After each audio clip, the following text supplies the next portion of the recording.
एक छोटे शहर में पूर्णिमा और अमावस्या नाम की दो सुंदर और समझदार बहनें रहती थीं। उनके माता पिता ने उन्हें बहुत प्यार और अच्छे संस्कार दिए थे। पूर्णिमा बड़ी बहन थी। उसकी शादी एक बहुत ही समृद्ध और प्रतिष्ठित व्यापारी परिवार में हुई। उसके ससुराल में ऐशो आराम की कोई कमी नहीं थी। शुरुआती जीवन। पूर्णिमा का जीवन किसी राजकुमारी जैसा था। उसे कोई काम नहीं करना पड़ता था। नौकर चाकर हर जरूरत पूरी करते थे। इतना आसान जीवन पाकर पूर्णिमा धीरे धीरे आलसी और अहंकारी होती गई। उसे लगा कि उसकी किस्मत बहुत अच्छी है और उसे किसी की परवाह करने की जरूरत नहीं है।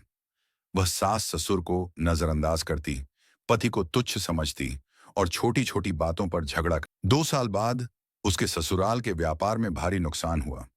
सब कुछ बिक गया और उन्हें एक छोटे से घर में शिफ्ट होना पड़ा। अचानक आई इस विपदा को पूर्णिमा सहन नहीं कर पाई। वह अपने पति को कोसने लगी और लगातार शिकायतें करती रही। जब सुख सुविधाएं चली गईं, तो पूर्णिमा का व्यवहार और कड़वा हो गया, जिससे परिवार में शांति पूरी तरह भंग हो गई। अमावस्या छोटी बहन थी। उसकी शादी एक सामान्य, मेहनती और ईमानदार शिक्षक परिवार में हुई थी। शुरुआती जीवन। अमावस्या के ससुराल में बहुत मेहनत थी।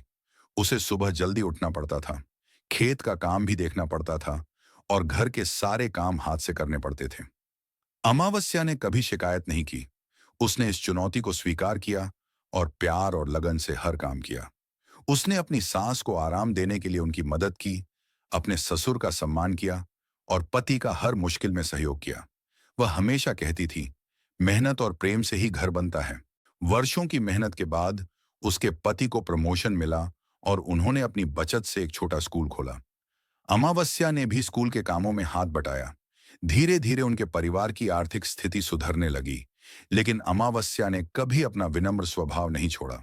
भाग्य का पलटना और सीख। 5 साल बाद दोनों बहनें एक पारिवारिक समारोह में मिलीं। पूर्णिमा की व्यथा।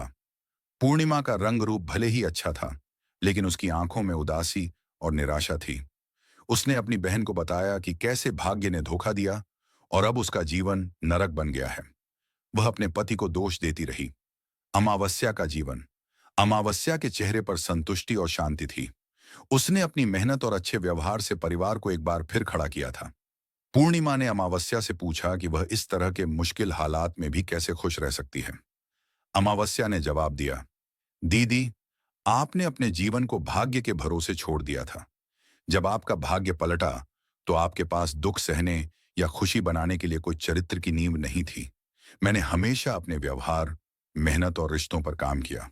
सुख सुविधाएं आज हैं, कल नहीं भी हो सकती हैं, लेकिन आदर, प्रेम और मेहनत हमेशा हमारे साथ रहते हैं। ससुराल अच्छा या बुरा नहीं होता, बल्कि हमारा कर्म ही उसे बनाता है। पूर्णिमा को समझ आया कि उसने अपने अच्छे समय को घमंड में बर्बाद कर दिया और बुरे समय में केवल शिकायत की। उसने प्रण किया कि वह भी अब शिकायतें छोड़ देगी और अपने कर्मों को सुधारकर परिवार में शांति और सहयोग लाएगी। यह कहानी सिखाती है कि सच्चा ससुराल प्रेम से बनता है। कोई भी घर बड़ा या छोटा नहीं होता। यदि आप प्यार, सम्मान और सहयोग देते हैं, तो आपका ससुराल हर स्थिति में आपके लिए सबसे अच्छी जगह बन जाता है।